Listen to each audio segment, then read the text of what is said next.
Hello everyone, I am Neha and welcome back to my channel. In this video we will talk about MPC 002 Block 3 and Unit 2 Cognitive Changes in Adolescence, जिसमें हमने cognitive changes या development की बात कर ली है. Okay, video uploaded है मेरे channel पे, आप जाके देख सकते हो. In this video we will talk about information processing perspective in cognitive development. ठीक है, कि कॉग्निटिव डेवलपमेंट में जो इंफॉर्मेशन प्रोसेसिंग होता है उसका डेवलपमेंट किस तरीके से होता है इन अडल्टसेंस. ओके, सो स्टार्ट करने से पहले मेरी वीडियो अगर पसंद आए तो प्लीज़ लाइक करिएगा, अपने दोस्तों के साथ शेयर करिएगा, और मेरे चैनल पर नए हैं तो प्लीज़ मेरे चैनल को सब्सक्राइब करिएगा for more video. So let's begin the topic. So topic start करने से पहले मैं ये आपको बता देती हूँ कि किस टाइप के क्वेश्चन आते हैं. तो 2 क्वेश्चन आए हैं, मैंने 15 से 2022 तक के क्वेश्चन पेपर देखे हैं. तो उसमें 2015 में भी 10 मार्क्स का ही क्वेश्चन आया था और 2021 में भी 10 मार्क्स का ही क्वेश्चन आया था. सो फर्स्ट क्वेश्चन जो 2015 में आया था उसमें था कि examine information processing approach to cognitive development during adolescence. ठीक है, एंड नेक्स्ट क्वेश्चन था explain information processing approach to cognitive development. So अब हम टॉपिक को डिस्कस करते हैं. सो हमारे अराउंड या फिर हमारे एनवायरनमेंट के थ्रू जो भी हम इंफॉर्मेशन गेन करते हैं उस इंफॉर्मेशन की प्रोसेसिंग किस तरीके से होती है. The process of acquiring, retaining and using information as an activity called information processing. Acquiring का मतलब होता है कि हम न्यू इन्फॉर्मेशन क्या कर रहे हैं, एक्वायर कर रहे हैं, गेन कर रहे हैं. मान लीजिए 2 और 3 इयर्स का कोई बच्चा है, आप उसको राइम सिखा रहे हैं. स्टार्टिंग में आपको किस तरीके से सिखाना है, पहले एक एक वर्ड, एक एक सेंटेंस बोलते जाएंगे, बच्चा क्या होगा उसको रिपीट करता जाएगा. धीरे धीरे उस इन्फॉर्मेशन को, उस राइम्स को वो जब लर्न कर लेता है तो आपके बिना बोले ही वो पोएम को सुनाने लगता है. अगर आप उससे कहेंगे बेटा ये राइम्स या ये पोएम आप सुनाओ, ठीक है. इस तरीके की इन्फॉर्मेशन क्या होती है, एक्वायरिंग इन्फॉर्मेशन होती है. रिटेनिंग का मतलब है कि अगर एक पर्सन है जिसको अपने करियर फील्ड के बारे में कुछ डिफ़िकल्टी हो रही है, उसे ऑलरेडी पता है लेकिन उसे और इन्फॉर्मेशन चाहिए अपने करियर फील्ड के बारे में, तो उससे किस तरीके की न्यू इन्फॉर्मेशन देनी होगी, हाई इन्फॉर्मेशन. जो उसको इन्फॉर्मेशन पता है अपने करियर से रिलेटेड, उससे भी हाई इन्फॉर्मेशन. वहीं पर अगर किसी पर्सन को उस फील्ड के से रिलेटेड कोई इन्फॉर्मेशन नहीं है और उसे उस फील्ड में जाने का इंटरेस्ट है, तो उसको किस तरीके की इन्फॉर्मेशन दी जाएगी, बेसिक इन्फॉर्मेशन से स्टार्ट किया जाएगा. ठीक है, बिल्कुल न्यू मटेरियल. ओके, तो ये रिटेनिंग कहलाता है. तो इस तरीके की इन्फॉर्मेशन हम गेन करते हैं. तो ये जो इन्फॉर्मेशन प्रोसेस होती है, model of human information processing, ये किस तरीके की होती है, शॉर्ट टर्म मेमोरी के through and long term memory के थ्रू. तो इसके थ्रू हम समझते हैं. ओके, तो जो भी हम इनकमिंग इंफॉर्मेशन होती है उसको हम अपने सेंसरी मेमोरी के थ्रू गेन करते हैं. ठीक है, अगर हमने उस पर फोकस दिया, अटेंशन दिया, तो हमें क्या होता है कि वो इन्फॉर्मेशन शॉर्ट टर्म मेमोरी में चली जाती है. बस अगर वहीं पर उस इंफॉर्मेशन को हमने अटेंशन नहीं दिया तो वो एनकोड नहीं हो पाती है. और जब हम उसमें अपनी अटेंशन देते हैं, शॉर्ट टर्म मेमोरी में जाती है, तो हम अगर उसमें अपनी रिहर्सल को क्या कहते हैं, मेंटेन करके रखते हैं, तो वो जो रिहर्सल होती है वो कंसोलिडेशन हो जाती है. कंसोलिडेशन मीन्स कि अगर हम किसी भी सिचुएशन को या किसी भी टॉपिक को, मान लीजिए हम इसी टॉपिक को बार बार पढ़ते हैं, तो ये टॉपिक क्या होगा, हमें लर्न हो जाएगा. तो बार बार रीड करने से ये हमारे लॉन्ग टर्म मेमोरी में प्रोसेस हो जाएगा. वहीं पर अगर हम उसको रिहर्सल नहीं करते हैं तो एनकोडिंग क्या होती है, फेलियर होने लगती है, और रिट्राइवल में भी फेलियर हो जाती है. और जब हम मेंटेन करते हैं रिहर्सल के थ्रू कंसोलिडेशन होता है, कंसोलिडेशन के थ्रू लॉन्ग टर्म मेमोरी में जाता है, और जो प्रोसीजर मेमोरी ऑटोमेटिकली क्या होती है, हमारे माइंड में सेव हो जाती है. और ये जो नीचे वाला प्रोसेस है, इसके थ्रू हम क्या करते हैं, अगर अटेंशन नहीं देते हैं तो एनकोड नहीं हो पाते, एनकोड नहीं होती है तो फेल हो जाता है, फेल होता है तो रिट्राइवल फेल हो जाता है, जिसका मतलब कि हम उस इंफॉर्मेशन को भूल गए. तो ठीक है, तो इस प्रोसेस के थ्रू हमारी इंफॉर्मेशन क्या होती है, प्रोसेस होती है। तो अब बात कर लेते हैं इंफॉर्मेशन प्रोसेसिंग थ्योरी की। इंफॉर्मेशन प्रोसेसिंग थ्योरी जो है वो 1950s में डेवलप हुई थी हाई स्पीड कंप्यूटर से, ठीक है, एसोसिएट किया गया था। सो इसमें हर्बर्ट साइमन ने और उनके कलीग्स ने इसको क्या था कि डेमोन्स्ट्रेट किया था एक तरीके से कि जो कंप्यूटर्स हैं वो ह्यूमन इंटेलिजेंस के तरह ही वर्क करते हैं।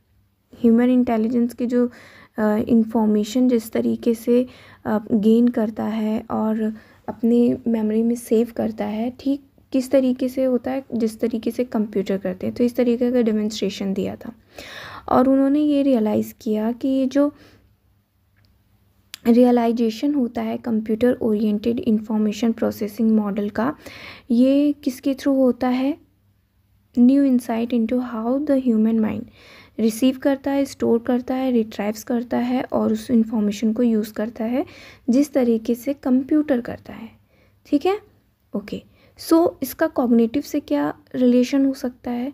कॉग्निटिव डेवलपमेंट में क्या होता है, human being which deals with the study and the analysis of the sequence of events that occurs in a person mind while receiving some new piece of information. So इसको ना मैं एक example के through समझाती हूँ आपको। पियाजे ने 4 stages दिए हैं। अब 4 स्टेजेस में एक इन्फेंसी का है, एक किसका है, अर्ली चाइल्डहुड, एक स्कूल ईयर या फिर लेट चाइल्डहुड, या और लास्ट उन्होंने दिया था एडोलसेंस पे। सो क्या हुआ कि स्टेप वाइज हम इंफॉर्मेशन को गेन कर रहे थे, ठीक है। जिस तरीके से कंप्यूटर क्या करता है, स्टेप वाइज इंफॉर्मेशन को रिसीव करता है और स्टोर करता है, ठीक उसी तरीके से जो ह्यूमन बीइंग होता है वो सिक्वेंसली क्या करता है, इंफॉर्मेशन को गेन करता है और उस नई इंफॉर्मेशन को रिसीव करके आगे आने वाली इंफॉर्मेशन को यूज़ करता है, ठीक है, आने वाली इंफॉर्मेशन में उसको यूज़ करता है। जैसे कि बच्चा अर्ली अडल्टहुड में क्या करता है, साइकिल चलाना सीखता है और फिर अडल्सेंट तक आते आते वो क्या करता है, बाइक या कार चलाना सीख जाता है। तो इसी तरीके की कई सारी इंफॉर्मेशन क्या होती है, प्रोसेस होती है सिक्वेंसली। तो यही कहने का मतलब है इनका, जो कि आप इसको ध्यान में रखना, ठीक है, ओके। जो इंफॉर्मेशन प्रोसेसिंग मॉडल होता है मैं आपको बता चुकी हूँ कि किस तरीके से प्रोसेस होता है। तो उसके कुछ मॉडल्स हैं जो कि 4 फिक्स्ड स्ट्रक्चर में डिवाइड किए गए हैं, ओके। फर्स्ट है द स्टोर मॉडल, कि किस तरीके से हम इंफॉर्मेशन को रिसीव करते हैं, ठीक है, और वो हमारे शॉर्ट टर्म मेमोरी से लॉन्ग टर्म मेमोरी में किस तरीके से जाता है, कैसे जाता है। सेंसरी रजिस्ट्रेशन, पहले सेंसेस में जाता है, फिर पहले हम क्या करते हैं, रिसीव करते हैं, फिर हमारे सेंसेस के थ्रू वो शॉर्ट टर्म मेमोरी में जाता है, फिर लॉन्ग टर्म मेमोरी में जाता है। ये हम ऑलरेडी डिस्कस कर चुके हैं। सो अब आते हैं, अब एक्चुअली में जो कॉग्निटिव डेवलपमेंट एडोलसेंस में किस तरीके से प्रोसेस होता है उसको देखेंगे। तो when the individual perceive, encodes, represent and store information from the environment in his mind or retrieves that information he is thinking. retrieves का मतलब क्या है, अगर हम किसी भी इंफॉर्मेशन को गेन करते हैं और उसके बारे में बार बार सोचते हैं तो वो क्या होती है, इंफॉर्मेशन हमारे लॉन्ग टर्म मेमोरी में चली जाती है। मान लीजिए किसी बच्चे का एग्ज़ाम है और वो कोई क्वेश्चन है या फिर कोई मैथमेटिकल कैलकुलेशन है, उसको वो याद नहीं हो रही है और उसके बारे में वो बार बार सोच रहा है या राइटिंग कर रहा है, तो धीरे धीरे क्या होगा कि वो इन्फॉर्मेशन उसकी क्या होगी, लॉन्ग टर्म मेमोरी में सेव हो जाएगी, ठीक है। तो ये एक प्रोसेस होता है जो कि जिसमें थिंकिंग क्या है, बहुत ही इम्पॉर्टेंट रोल प्ले करता है, ओके। नेक्स्ट आते हैं, जब हम प्रॉपर फोकस करें जो भी स्टडी हुई है उसमें कुछ चेंज हुए हैं मैकेनिज्म इन डेवलपमेंट, ठीक है। तो 4 क्रिटिकल मैकेनिज्म जो होते हैं एक साथ काम करते हैं जो बच्चों के कॉग्निटिव स्किल्स को चेंज करते हैं, इसको भी हमने डिस्कस किया था, जिसमें एनकोडिंग, ठीक है, strategy construction, automatization and generalization. Encoding means कि जो भी हम इंफॉर्मेशन रिसीव कर रहे हैं उसको हम एनकोड करते हैं, जैसे कि एनकोड करते हैं तो शॉर्ट टर्म मेमोरी में जाता है, ठीक है। स्ट्रेटजी कंस्ट्रक्शन, फिर हम स्ट्रेटजी बनाते हैं कि हमें उस इंफॉर्मेशन को हमें अपने पास रखना है या नहीं। अगर रखना है तो उसके लिए हम क्या करते हैं, स्ट्रेटजी को कंस्ट्रक्ट करते हैं कि किस तरीके से उसको अपने मेमोरी में रखा जाए। जैसे कि बच्चे क्या होते हैं, केमिस्ट्री और फिजिक्स के कुछ वो, हम पीरियोडिक टेबल की बात करें तो उसमें क्या होता है, बच्चे एक स्ट्रेटजी कंस्ट्रक्ट करते हैं, उसके थ्रू क्या करते हैं, ऑटोमेटाइजेशन मीन्स कि अगर ये स्ट्रेटजी कंस्ट्रक्ट हुआ और उसको बार बार रिपीट कर रहे हैं तो वो ऑटोमेटिक आपके लॉन्ग टर्म मेमोरी में चला जाता है। और फिर जब ऑटोमेटिक लॉन्ग टर्म मेमोरी में चला जाता है तो वो जनरलाइजेशन करने लगते हैं। फिर आगे आने वाले केमिस्ट्री के और भी क्वेश्चन हैं जिसमें उसको वो यूटिलाइज़ करने लगते हैं, मीन्स कि यूज़ करने लगते हैं। जैसे कि हम एक और एग्जाम्पल के थ्रू समझते हैं कि अगर आप छोटे बच्चे को 2+2 मैथमेटिकल क्वेश्चंस बताते हैं, ठीक है, तो ऐसे इन्फॉर्मेशन बच्चे इनकोड करते हैं। फिर अगर उनको बताया जाता है तो ये स्ट्रैटेजी कंस्ट्रक्ट करते हैं। किस तरीके से करते हैं, अपने फिंगर्स के थ्रू उसको प्लस माइनस करते हैं, ठीक है। तो ये जो प्रोसेस होता है ऑटोमेटिकली उनके लॉन्ग टर्म मेमोरी में क्या होता है, सेव हो जाता है। और फिर इसको वो जनरलाइजेशन मीन्स कि अपने रेगुलर लाइफ में या फिर आगे आने वाली क्लासेस में और बड़ी कैलकुलेशन करते हैं, ठीक है। और जनरलाइजेशन मीन्स कि यूज़ करना इसको, ठीक है। जैसे कि अगर बच्चे को शॉप पे भेज दिया जाए, उसे कह दिया जाए कि 10 रुपीज़ आपको दिया जा रहा है, इसमें से 5 रुपीज़ का आपको ये सामान लाना है और जो भी पैसे बचेंगे आप लेकर आना। तो एक तरीके से वो चीज़ों को जनरलाइज कर रहा है, ठीक है। तो इस प्रोसेस के थ्रू बच्चे का जो कॉग्निटिव स्किल्स है वो चेंज हो रही है, ठीक है। तो इस सॉल्व प्रॉब्लम्स के थ्रू इफ़ेक्टिवली बच्चे क्या करते हैं, एनकोड करते हैं क्रिटिकल इन्फॉर्मेशन को अबाउट प्रॉब्लम, एंड देन वो एनकोड करके इन्फॉर्मेशन को और रिलेवेंट प्रायर नॉलेज को कंस्ट्रक्ट कर एक स्ट्रेटजी कंस्ट्रक्ट करते हैं और आगे चल के उन स्ट्रेटजी के थ्रू वो प्रॉब्लम से डील करना सीख जाते हैं, ठीक है। अब जब बच्चे क्या करते हैं, development is driven by self modification. जब प्रॉब्लम से डील करना सीख जाते हैं तो बच्चे क्या करते हैं, सेल्फ मॉडिफिकेशन भी करना स्टार्ट कर देते हैं। जैसे कि मैंने बताया कि बच्चों को अगर कैलकुलेशन दे दी जाए तो क्या करते हैं, अपने फिंगर्स तुरंत ऐसे फिंगर शो करेंगे और उसमें प्लस माइनस जो भी करना होगा वो करना शुरू कर देंगे। लेकिन जब सेल्फ मॉडिफिकेशन की बात आती है और जैसे जैसे बच्चे की ग्रोथ होती है, जैसे जैसे उनकी एज बढ़ती है, वैसे वैसे वो फिंगर्स से काउंटिंग करना उनका बंद हो जाता है। वो मेंटली तौर पे क्या करते हैं, कैलकुलेशन करना शुरू कर देते हैं। तो इस तरीके की the child uses knowledge and strategy she has acquired from earlier problem solution to modify her responses to a new situation or problems. ये जो वे है, she builds never and more sophisticated responses from prior knowledge, ठीक है। जो भी वो पहले response build करती थी उस